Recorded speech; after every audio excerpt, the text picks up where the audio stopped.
जय हिंद। देखिए यहाँ पर हिंदी के पेपर में क्वेश्चन इस प्रकार से पूछा जाएगा। दिए गए गद्यांश पर आधारित 3 प्रश्नों के उत्तर दीजिए। 2 पैराग्राफ होंगे, दोनों में से एक के आपको प्रश्न की हल करना होगा, जिसमें संदर्भ लिखना होगा, रेखांकित अंश की व्याख्या करना होगा। सेम उसी प्रकार से यहाँ पर पद्यांश वाला भी पूछा जाएगा, इसमें भी आपको संदर्भ लिखना होगा।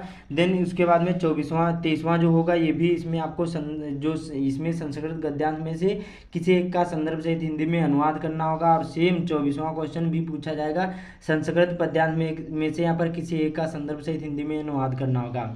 तो देखिए कुल मिलाकर आपके यहाँ पर 22 नंबर के पूछे जाते हैं, बहुत ज़्यादा इंपॉर्टेंट भी है। देखिए आज के वीडियो में आप लोगों को बताने वाले हैं कि बोर्ड एग्जाम में जो संदर्भ कैसे लिखना है और रेखांकित अंश की व्याख्या कैसे करना, चाहे गद्यांश वाला हो, पद्यांश वाला हो या संस्कृत खंड वाला हो, सारी चीज़ें बताएंगे। तो वीडियो को पूरा जरूर देखना। और देखिए ये जो आप लिखोगे, ये जो कॉपी के एकदम शुरू में लिखा जाता है, इसमें थोड़ी सी मिस्टेक कर दोगे तो समझ लो आपके नंबर कट गए, और पहले ही गलत करोगे तो आखिरी तक गलत जाता है। तो ध्यान से वीडियो को देखना। मैंने इससे पहले एक वीडियो बनाया था, वो यहाँ पर देखिए 8 लाख लोगों ने देखा, लेकिन वो पुराना वीडियो होगा। मैं आप लोगों को नए तरीके से बताऊँगा, अच्छी तरीके से, जिससे आपको अच्छी तरीके से सारी चीज़ें समझ में आए। तो चलिए शुरू करते हैं। एक एक बताऊंगा और सभी के बताऊंगा। संदर्भ कैसे लिखना है, इसमें गद्यांश वाला, फिर पद्यांश वाला, फिर यहाँ पर संस्कृत वाला, फिर जो श्लोक होते हैं उसका आपको संदर्भ कैसे लिखना और अनुवाद कैसे करना।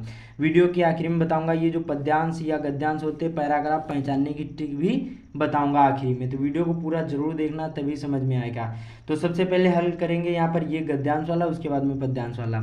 तो सबसे पहले हमें क्या करना, पेपर मिलेगा, सबसे पहले ऊपर जो क्वेश्चन होंगे ये एमसीक्यू वाले होंगे, जो आपको एक ओएमआर शीट मिलेगी क्लास 10th में, 12th में नहीं मिलती, लेकिन सेम एमसीक्यू क्वेश्चन पूछे जाते हैं, हिंदी के पेपर में है। ठीक है, उसके बाद में लिखा होगा वर्णनात्मक प्रश्न खंड बा होगा, और ये 6 नंबर का क्वेश्चन पूछा जाएगा क्लास 10th में, 12th में 10 नंबर का होता है। संदर्भ उसमें भी लिखने को आता है। तो यहाँ पर पहला क्वेश्चन पूछा जाएगा, दिए गए यहाँ पर गद्यांश पर आधारित 3 प्रश्नों के उत्तर दीजिए।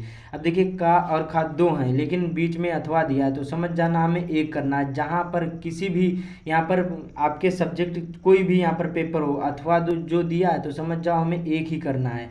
तो इन दोनों में से आपको एक ही करना है। तो सपोज करिए जैसे हमें एक पता है, तो सबसे पहले क्या करेंगे, पहले पैराग्राफ को पढ़ेंगे, उसके बाद में पाठ का नाम मालूम होगा, लेखक का नाम मालूम होगा, तभी आप लोग संदर्भ लिख पाओगे। तो सबसे पहले इसको पढ़ लेते हैं। तो क्या लिखा है, ईर्ष्या से बचने का उपाय मानसिक अनुशासन है। इसमें देखिए पहले ही ईर्ष्या शब्द दे दिया गया है, तो बहुत सिंपल सा होगा। ये हमारा जो किस लेसन से लिया गया है, तो ईर्ष्या तू न गई मेरे यहाँ पर मन से, उस पाठ से लिया गया है। और इसके जो लेखक कौन है, तो रामधारी सिंह दिनकर जी हैं। सिंपल सा हो गया, तो हमें ये पाठ का नाम तो पता हो गया। लेकिन जो इसमें भी जो पैराग्राफ में ना मिले, तो इसमें प्रश्न में भी देख लेना, कई कई बार यहाँ पर प्रश्न में भी इसका पाठ का नाम जिक्र किया गया होगा। ठीक है, तो हम ऐसे पहले ही यहाँ पर ईर्ष्या शब्द दे दिया गया। तो सबसे पहले पहला हमारा है क्या है, उपयुक्त अवतरण का संदर्भ लिखिए। तो कैसे लिखना है, कॉपी में बोर्ड एग्जाम की सेम इसी प्रकार से मिलेगी कॉपी। तो क्या करना, सबसे पहले काले पेन से आपको स्केल से यहाँ पर लाइन खींचना। फर्स्ट पेज होता है, तो यहाँ पर सबसे पहले यही लिखना होता है। तो ध्यान से वीडियो को देखना। ये गलत हो गया समझ लो, आपका सारी चीज़ें गलत हो जाएंगी, क्योंकि पहले ही खराब कर दोगे तो आखिरी तक खराब ही जाता है। तो हमें पहले अच्छी तरीके से सारी चीज़ें पता होनी जरूरी हैं। तो हमें पाठ का नाम पता हो गया और लेखक का नाम पता हो गया, तो पहला क्वेश्चन हमें हल करने को आ जाएगा। सिंपल खंडवा है, प्रश्न नंबर कितना है, 21वां। हमें प्रश्न नहीं उतारना, कुछ भी नहीं करना, जैसे जैसे बताऊंगा ऐसे ही करना है। तो सबसे पहले यहाँ पर ऊपर हम डालेंगे, क्या डालेंगे, प्रश्नोत्तर यहाँ पर, या सबसे ऊपर डाल देंगे खंडवा, क्योंकि खंडवा है, ये भी डालना बहुत ज़रूरी है। तो खंडवा कर देंगे। उसके बाद में अब नीचे एक लाइन में लिखेंगे प्रश्नोत्तर संख्या। प्रश्न नहीं उतारेंगे, जैसे जैसे बताऊंगा ऐसे ही करना जब भी आप लोग बोर्ड एग्जाम में कॉपी लिखने जाओगे। ठीक है, तो यहाँ पर लिखना प्रश्नोत्तर संख्या, अच्छी राइटिंग में। उसके बाद में कितना था, 21वां था। अब 21वें के 2 पूछे जाते हैं, हमें कावाला पता है, तो कावाला ऊपर ऐसे कावाला कर देना है। ठीक है, फिर उसके बाद में इस प्रकार से करने के बाद अब देखिए संकेत लिखना। संदर्भ लिखने से पहले संकेत लिखा जाता है। अब संकेत में क्या लिखा जाता है, संकेत में पहले के 2 शब्द और आखिरी के 2 शब्द। इससे क्या होता है, जो एग्जामिनर होते हैं वो समझ जाते हैं बच्चे ने इसी पैराग्राफ से उत्तर लिखा। कई बार यहाँ पर ये कावाला भी नहीं देखते हैं, तो यहाँ पर ईर्ष्या से और आखिरी में लिखेंगे कर देगा। ठीक है, ये इसमें लिख देंगे, जिससे आसानी होगी। यहाँ पर ईर्ष्या से और डॉट डॉट करके आखिरी में लिख देंगे। यहाँ पर क्या लिखा था, कर देगा, इस प्रकार से। उसके बाद में अब देखिए यहाँ पर प्रश्न नहीं उतारना है, अब देखिए हमारा पहला क्वेश्चन था कि उपयुक्त अवतरण का संदर्भ, हमें पाठ का नाम भी पता है, लेखक का नाम भी पता है, तो पहला रोमन अंकों में लिखा हो, जो ABCD में लिखा हो, जैसे लिखा हो सेम वैसे ही करना। तो रोमन अंकों में है तो यहाँ पर हम क्या कर देंगे, यहाँ पर इस प्रकार से डालेंगे, यहाँ पर रोमन अंकों में ऐसे कर देंगे और यहाँ पर केवल हेडिंग डालेंगे संदर्भ की, बस ज़्यादा बड़ा भी नहीं लिखना है, ठीक है। काले पेन से इसको डालेंगे। अब इसको ध्यान से वीडियो को देखना, आप कैसे लिखना है संदर्भ गद्यांश वाला, तो लिखना है प्रस्तुत गद्यांश। अब देखिए जो गद्यांश होता है, एक जो कहानीनुमा होता है उसको गद्यांश ही बोलते हैं। तो प्रस्तुत गद्यांश हमारी पाठ्य पुस्तक, सबसे सिंपल सा बताऊंगा जिससे आपको हमेशा हमेशा के लिए याद भी हो जाए। प्रस्तुत गद्यांश हमारी पाठ्य पुस्तक हिंदी के, प्रस्तुत गद्यांश हमारी पाठ्य पुस्तक हिंदी के। अब पाठ का नाम डालना, पाठ का नाम क्या था, ईर्ष्या तू न गई मेरे यहाँ पर मन से। अब देखिए ये आपको काले पेन से डालना, ये ध्यान रखना। तो यहाँ पर लिखना ईर्ष्या तू न गई मेरे मन से, ठीक है, इस प्रकार से कर देना है। उसके बाद में लिखना है प्रस्तुत गद्यांश हमारी पाठ्य पुस्तक हिंदी के ईर्ष्या तो न गई मेरे मन से नामक पाठ से संकलित है। क्या है, अब देखिए संकलित है या फिर लिया गया, कुछ भी यहाँ पर लिख सकते हैं। उसके बाद में इसी में लिखना है आपको इसके लेखक। अब देखिए जो गद्यांश होता है उसमें आपको लेखक डालना, उसमें कभी नहीं डालना, ये ध्यान रखना है। तो इसको भी काले पेन से लिख सकते हो या फिर नीले पेन से भी लिख दोगे, कोई दिक्कत नहीं होगी, ठीक है। तो इसके लेखक कौन है, रामधारी सिंह दिनकर, धारी सिंह दिनकर जी। हाँ, मेन चीज़ जो होता है आपका संदर्भ होता है, संदर्भ सही समझ लो आपको पूरे के पूरे अंक मिलेंगे। तो इसी प्रकार से आपको गद्यांश वाला संदर्भ लिखना है, ठीक है। हमारा एक प्रश्न हो गया, 2 नंबर आपके पक्के हो गए। उसके बाद में अगला रेखांकित अंश की व्याख्या कीजिए। अब देखिए इसमें पूरे पैराग्राफ की आपको व्याख्या नहीं करना। व्याख्या का मतलब होता है ये जो यहाँ पर पैराग्राफ है इसको अपने शब्दों में लिखना है, शुद्ध हिंदी में लिखना है, ठीक है। तो इसमें लिखा है ईर्ष्या से बचने का उपाय मानसिक अनुशासन है। जो व्यक्ति ईर्ष्यालु स्वभाव का है उसे फालतू बातों के बारे में यहाँ पर सोचने की आदत छोड़ देनी चाहिए। उसे यह भी पता लगाना चाहिए कि जिस अभाव के कारण वह ईर्ष्यालु बन गया है उसकी पूर्ति का रचनात्मक तरीका क्या है। बस हमें यहाँ से लगाकर यहाँ तक केवल व्याख्या करना है, पूरे पैराग्राफ की व्याख्या नहीं करना है, क्योंकि पूर्ण विराम तक जहाँ जहाँ लाइन खींची उसी की व्याख्या करना है। इसी को रेखांकित अंश की व्याख्या कहते हैं। तो हम एक लाइन छोड़ देंगे और यहाँ पर डालेंगे, यहाँ पर दूसरा रोमन अंकों में लिखा था और यहाँ पर केवल काले पेन से हेडिंग डाल देंगे रेखांकित अंश की व्याख्या। इस प्रकार से डालने के बाद अब देखिए ये जो है लिखा है इसका ज्यों का त्यों भी उतार दोगे, कुछ अपने शब्द ऐड कर दोगे, नंबर मिल जाएंगे। एग्जामिनर ज़्यादा नहीं देखते हैं, देखिए वो उनको पूरी कॉपी चेक करना होता है, अपने कुछ शब्द ऐड कर देना, बाकी ऐसे ही लिख दोगे तभी नंबर मिल जाएंगे। और लिखने की ट्रिक थोड़ी सी यहाँ पर बता देता हूँ। सबसे पहले कोई भी गद्यांश जब लिखोगे तो यहाँ पर सबसे पहले लिखना है लेखक कहता है की। अब देखिए कोई कई बार यहाँ पर जैसे एग्जामिनर जो होते हैं कापी चेक करेंगे तो पढ़ेंगे, तो इतना ही पढ़ेंगे, आपकी कापी यहाँ पर सही हो जाएगी।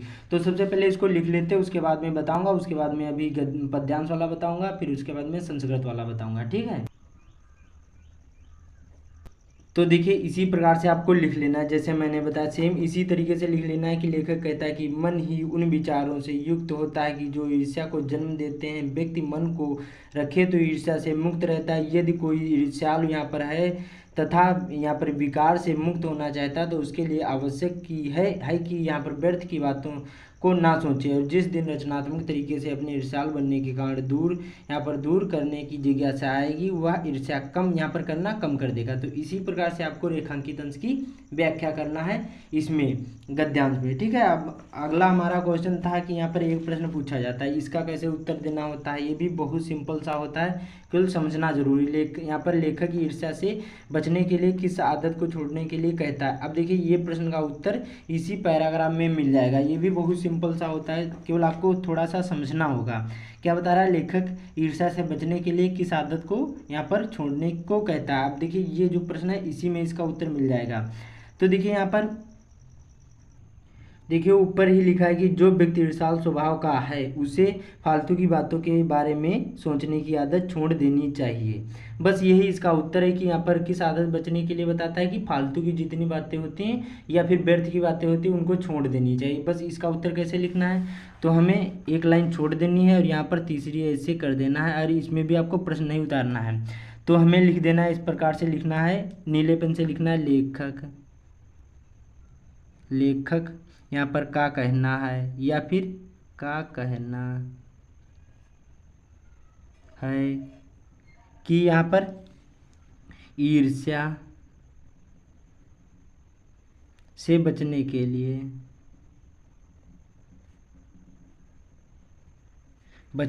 क्या करना चाहिए, व्यर्थ की बातों को यहाँ पर सोचना बंद कर देना या फिर बंद कर देना चाहिए, ठीक है। बातों को बंद कर देना चाहिए, ठीक है। इसका देखिए ये प्रश्न का आंसर इसी में मिल जाता है। तो इसी प्रकार से आपको रेखांकित अंश की व्याख्या वाला आपको करना है ये, और इसका प्रश्न का उत्तर इसी प्रकार से देना है, और ये जो गद्यांश वाला होता है सेम इसी प्रकार से संदर्भ लिखना है, ठीक है। उम्मीद करता हूँ आप लोगों को ये समझ में आ गया होगा। अब चलते हैं यहाँ पर, देखिए हमें दूसरा जो प्रश्न होगा पद्यांश वाला उसको कैसे हल करना है। देखिए 22वां पूछा जाएगा, सिंपल सा बता दूंगा, बाकी आप लोग समझ लेना है। दिए गए पद्यांश पर आधारित यहाँ पर किसी एक को यहाँ पर हल करना है। दो इसमें भी पद्यांश वाले पैराग्राफ होंगे, इनमें से एक ही करना, अथवा हो तो समझ जाना हमें एक ही करना। सेम उसी प्रकार से संदर्भ लिखना होगा, रेखांकित अंश की व्याख्या करना होगा, एक प्रश्न होगा उसी को हल करना होगा। अब इन दोनों में से एक ही करना है। सपोज करिए हमें जैसे खवाला पता है, तो इसको हमें कैसे करना है आपकी बोर्ड एग्जाम की कॉपी में।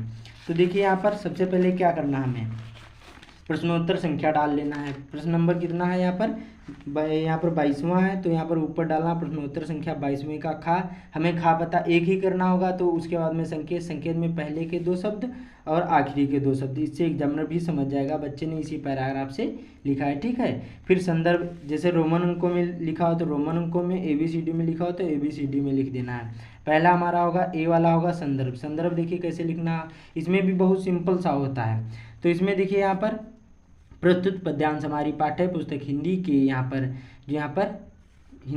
पर फिर यहाँ पर पाठ का नाम डालना है, हिमालय से नामक पाठ से संकलित है, और इसके रचयिता महादेवी वर्मा जी हैं। देखिए जो यहाँ पर वो गद्यांश वाला था उसमें देखिए क्या था, गद्यांश था यहाँ पर, बाकी सेम ही रहेगा, लेकिन और इसमें क्या बदलेगा, यहाँ पर उसमें लेखक था गद्यांश में, और लेकिन जब पद्यांश लिखोगे तो इसमें कवि या फिर रचयिता डाला जाता है। ये पद्यांश ध्यान रखना जब भी संदर्भ लिखोगे पद्यांश वाला, ठीक है। कैसे लिखोगे, प्रस्तुत गद्य यहाँ पर पद्यांश हमारी पाठ्य पुस्तक हिंदी के पाठ का नाम ऐड करना है, यहाँ पर नामक पाठ से संकलित है, और इसके रचयिता कौन है, महादेवी वर्मा जी हैं। दूसरा होता, अब जैसे सपोज करिए हमें दूसरा आ गया, सूरदास वाला पद वाला आ गया, तो उसका संदर्भ कैसे लिखना है, प्रस्तुत पद्यांश हमारी पाठ्य पुस्तक यहाँ पर हिंदी के, अब पाठ का नाम क्या, जैसे पद है, यहाँ पर पद है, तो उसका हम जैसे देखिए यहाँ पर पद है, तो यहाँ पर कैसे लिखना, पद नामक पाठ से संकलित है, और इसके रचयिता सूरदास जी हैं। बस सिंपल सा हो गया। अब जैसे यहाँ पर देखिए दूसरा हमारा और दूसरा आ गया, जैसे ये सपोज करिए हमें दूसरा आ गया, तो प्रस्तुत पद्यांश हमारी पाठ्य पुस्तक हिंदी के यहाँ पर हिमालय से नामक पाठ से संकलित है, और इसके रचयिता कौन है, महादेवी वर्मा जी हैं, ठीक है। सिंपल सा। फिर उसके बाद में पूछा जाता है यहाँ पर, इसमें क्या पूछा जाएगा, रेखांकित अंश की व्याख्या कीजिए। ये जो 2 लाइन खींची हैं इस पैराग्राफ में, इसी की व्याख्या करना है, पूरे पैराग्राफ की व्याख्या नहीं करना है। ये बहुत सिंपल सा हो गया है। तो इसमें भी आपको इसी प्रकार से लिखना है, बी वाला ऐसे कर देना, रेखांकित अंश की व्याख्या हेडिंग डाल देना है, देन नीचे लिखना हे हिमालय स्वाभिमान से यहाँ पर क्या है, नभ से गर्वित झुकता नाशीस पर अंक लिए दिन छार। तो हे हिमालय स्वाभिमान से आकाश को छूने वाला तेरा मस्तक कभी भी झुकता नहीं है, फिर भी तेरा हृदय इतना उदार है कि तू अपनी गोद में के यहाँ पर में तुच्छ धूल को भी धारण कर किए रहता है। बस सिंपल सा हो गया। नीचे एक प्रश्न होगा, ये आपको हल करना होगा। इसमें पूछा जाता है कि कौन सा अलंकार है। ये देखिए थोड़ा सा कठिन होगा, पढ़ाई करोगे तभी समझ में आएगा उक्त पंक्तियों में कौन सा अलंकार है। तो इसमें हमारा रूप यहाँ पर यहाँ पर कौन सा अलंकार होगा, इसमें हमारा अनुप्रास अलंकार होगा। तो ऐसे सी वाला डालकर प्रश्न नहीं उतारना है, उक्त पंक्तियों में अनुप्रास अलंकार है। बस सिंपल सा हो गया। पद्यांश वाला संदर्भ ऐसे लिखना है, गद्यांश वाला मैंने बता दिया। अब हमारा अगला होगा 23वां क्वेश्चन, दिए गए संस्कृत गद्यांश में से किसी एक का संदर्भ से हिंदी में अनुवाद कीजिए। 5 नंबर का पूछा जाएगा, 2 होंगे, इन दोनों में से एक करना है। सपोज करिए हमें खवाला पता है, तो इसको कैसे करना है, तो ऊपर डालना प्रश्नोत्तर संख्या, यहाँ पर 23वें का खा, प्रश्न नहीं उतारना है। फिर वही संकेत में पहले के 2 शब्द, आखिरी के 2 शब्द या फिर 1 शब्द भी लिख दोगे तभी चलेगा। अब इसका संदर्भ कैसे लिखा जाता है संस्कृत वाला, तो संदर्भ हेडिंग डालोगे और इसमें कैसे लिखना, प्रस्तुत गद्यांश हमारी पाठ्य पुस्तक हिंदी के, इसमें संस्कृत खंड है तो यहाँ पर लिखना है संस्कृत खंड के। अब पाठ का नाम यहाँ पर केवल ऐड करना है कि वाराणसी नामक पाठ से संकलित है। सिंपल सा हो गया। क्या लिखना, वाराणसी नामक पाठ से संकलित है। जैसे यहाँ पर दूसरा आ जाए हमें यही संस्कृत वाला संदर्भ लिखने को, तो ऐसे लिखना, प्रस्तुत गद्यांश हमारी पाठ्य पुस्तक हिंदी के संस्कृत खंड के यहाँ पर भारतीय संस्कृति नामक पाठ से संकलित है। केवल यहाँ पर पाठ का नाम ऐड करना होता है, बाकी सिंपल सा होता है और इसमें लेखक होते नहीं। तो ऐसे ही आपको संस्कृत जो गद्यांश वाला होता है संदर्भ ऐसे ही लिखना है जैसे मैंने बताया है। इसका स्क्रीनशॉट ले लीजिए, ठीक है। फिर उसके बाद में हमें अनुवाद हेडिंग डाल देना है यहाँ पर अनुवाद की। अब उसी प्रकार से लिख देना है जैसे यहाँ पर ये वाराणसी सुविख्यात प्राचीना नगरी, वाराणसी सुविख्यात प्राचीन नगरी, एवं यहाँ पर यम विमल सलिल तरंगाया गंगाया कुले स्थिता अस्ति। तो यहाँ पर जो वाराणसी यह स्वच्छ जल की तरंगों वाली गंगा नदी के किनारे स्थित है। इस प्रकार से लिख दोगे, मैंने यहाँ पर शॉर्ट में आपको समझाने के लिए बताया है। अब यहाँ पर हमारा अगला क्वेश्चन होगा कि यहाँ पर 24वां होगा, दिए गए संस्कृत पद्यांश में से किसी एक का संदर्भ से हिंदी में अनुवाद कीजिए। इसमें भी 2 श्लोक पूछे जाएंगे, इन दोनों में से एक ही करना है। एक ये होगा और यहाँ पर एक ये होगा, इन दोनों में से अथवा करके आएंगे, इन दोनों में से एक करना है। सपोज करिए हमें ये वाला पता है, अब 2 दूरगामी वाला, इसमें भी सिंपल सा होता है। इसमें क्या करना, प्रश्नोत्तर संख्या, अब जैसे वो समाप्त हो गया तो पट्टी से लाइन खींच देना है, उसके बाद में लिखना प्रश्नोत्तर संख्या 24, उसके बाद में संकेत में पहले के 2 शब्द और आखिरी के 2 शब्द। जो का खा गा इसमें लिखा हो का वाला तो यहाँ पर का डाल देना, जो खा वाला करोगे तो खा वाला डाल देना। इसमें लिखा नहीं तो इसमें नहीं लिखेंगे, ठीक है। इसका संदर्भ कैसे लिखना है कि प्रस्तुत श्लोक, अब देखिए ये श्लोक 2 लाइन के हों तो समझ जाना ये श्लोक है संस्कृत में, ठीक है। तो प्रस्तुत श्लोक हमारी पाठ्य पुस्तक हिंदी के संस्कृत खंड के प्रबुद्धो ग्रामीणा नामक पाठ से संकलित है। ये जो पैराग्राफ है, ये जो श्लोक है, ये प्रबुद्धो ग्रामीणा नामक पाठ से लिया गया है। आप तो दूरगामी च साक्षरो न च पंडिता, हमका स्फुटता चाहे जना सा पंडिता, बिना पैर वाला है लेकिन मिलो दूर जाता, और अक्षरों से युक्त लेकिन पंडित नहीं, या फिर ज्ञानी नहीं। मुखा बिना मुख वाला, अस्फुट वक्ता चाहे जना सा पंडिता है, लेकिन स्फुट बोलता है, और जो समझ जाए या जान जाए वही क्या है, पंडित है। इसका ये अनुवाद हो गया हेडिंग डालकर। इसी प्रकार से अनुवाद भी इसको कर देना है, ठीक है। तो उम्मीद करता हूँ आप लोगों को सारी चीज़ें समझ में आ गई होंगी। ऐसे ही आपको संस्कृत के संदर्भ या फिर गद्यांश पद्यांश वाले संदर्भ ऐसे लिखना, मेन चीज़ संदर्भ ही होते हैं। तो इस वीडियो को ज़्यादा से ज़्यादा शेयर कर देना, चैनल पर पहली बार आए चैनल को सब्सक्राइब भी कर लेना। तो मिलते हैं अगले वीडियो में।